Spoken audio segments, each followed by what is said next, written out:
Hi everybody, it's Mr Pelargonium and I'm back finally with another video for the Pelargonium and Geranium Society.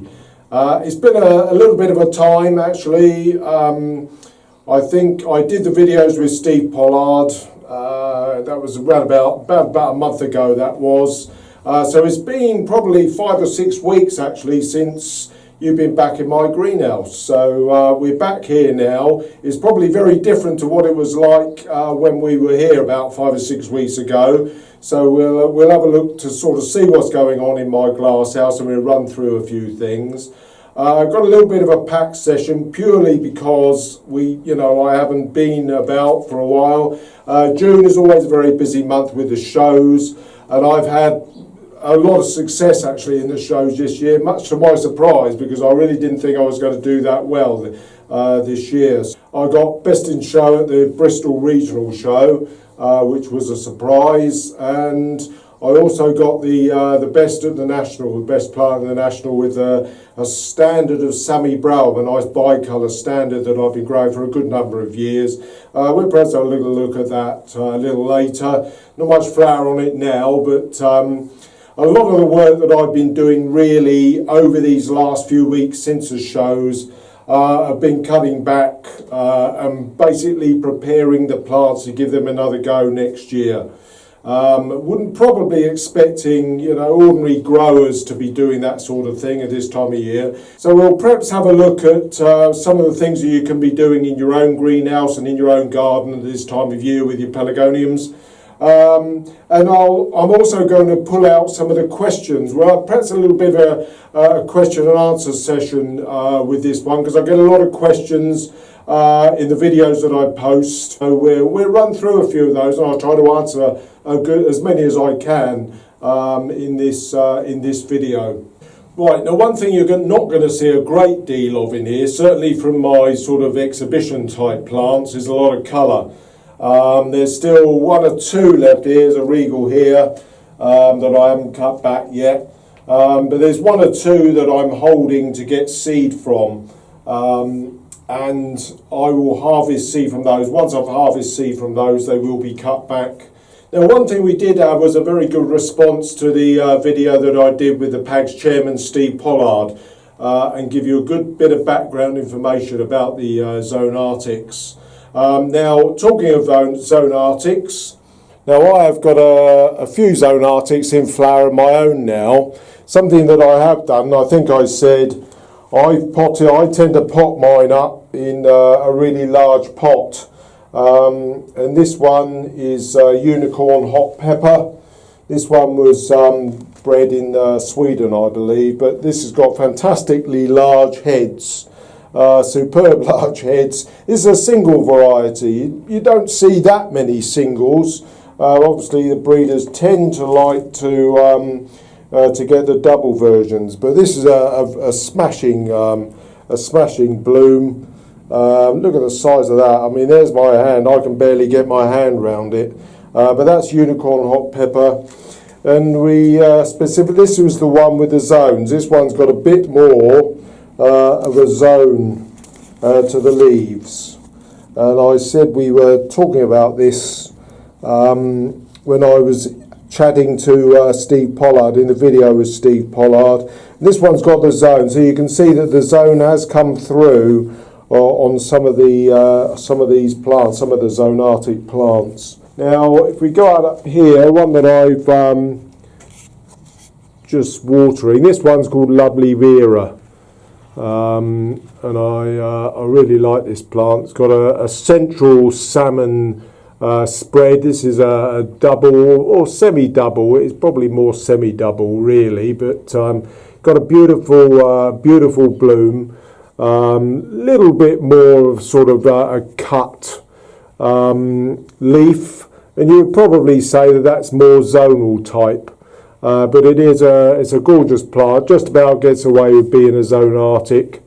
I'm not exactly 100% certain who did Lovely Vera. This one's gorgeous, I particularly love this one, Lovely Vera. That's a really gorgeous one.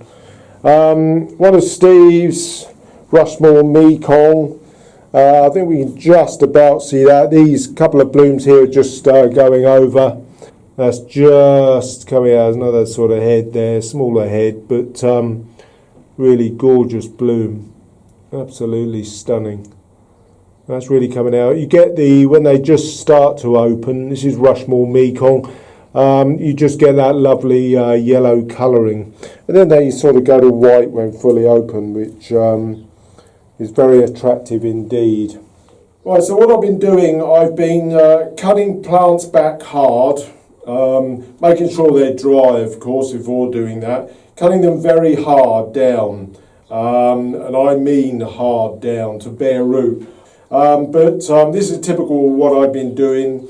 I wouldn't normally expect you to be doing this at this time of year with just your ordinary plants. You would probably be doing this in the autumn, cutting them, waiting for them to get dry in their pots or in their bigger pots outside if you want to preserve the plants, cutting them back very hard, very down to, you know, just 2 or 3 inches of stem at the base. And then when those stem cuts have healed, probably 2 to 3 days if they're on the dry side and protected, pull them out of the pot. Do the same with the root ball. Cut the root ball right down to just a clump, nothing more than a clump. Spray off and wash off the compost from that root ball. Repot in a much smaller pot so that the plant can then grow on with new compost and effectively regenerate itself, which is what you're wanting to happen. And then this one I did probably, when did I do this? I can look at the date. It was just about 2 weeks ago, not quite 2 weeks ago. So it's already begun to grow back. We can clearly see it's all breaking through. This would have been cut back so that there was nothing more revealed than just stumps, really. But it's growing through already. But there's a little bud there. I don't want buds at this time of year. Now, I wouldn't expect ordinary growers. It's only really exhibition growers that do this sort of thing at this time of year. And we do it really to get a good head start for the growing cycle. Because what we're doing now, this plant will grow on. I will then take it out, probably just knock some of the compost off and then put it in its final pot in the sort of late summer, early autumn period. And I will probably, well, with the zonals, they will get a little bit of a reshape because they'll get a normal stop in around about sort of February, March time when you employ the stopping period for plants for show in June. I'm not going to bore you with those at the moment, but otherwise, if you've got your own plants, you would do this cutting back procedure September, October time, before you need to protect the plants, and then you can just keep them in a pot that you've got room for, basically either indoors or in a slightly heated greenhouse. To take them through the winter for you to do what you wish with in the season, the following season. Right, now some I haven't fully cut back. This is one of my own Shrivenham Star, and it has got some seed on it. So I haven't fully cut this back. I've cut it back in certain areas where there weren't any bloom or seeds developing. But this one, you can see I'm keeping it. I want to get some seed off this plant. Doesn't produce a lot of seed, Shrivenham Star, because it's a double, and doubles generally don't produce a lot of seed. But I do want to harvest these individual seeds that are coming through on these particular plants. I've got a couple. Now again, you'll also see in my video for the National Pelargonium show the winning plant, and there it is. There's no flower, a few little stray flowers. But it's doing well, it's nicely shaped. I'm unsure whether to go for that again for next year or not. I mean, it's a very old plant. I think I discovered that it's about 7 years old as a plant of Sammy Brown. It's a nice, one thing that you can find with bicolours is that they get overtaken with what are known as sort of ghosting leaves. So the green gradually sort of disappears from the actual leaves and they turn so white that they grow so slowly. But this plant hasn't done that. It's just kept going year after year after year with the same strong growth. and it's done very well, which is why I wanted to get it into the shows this year.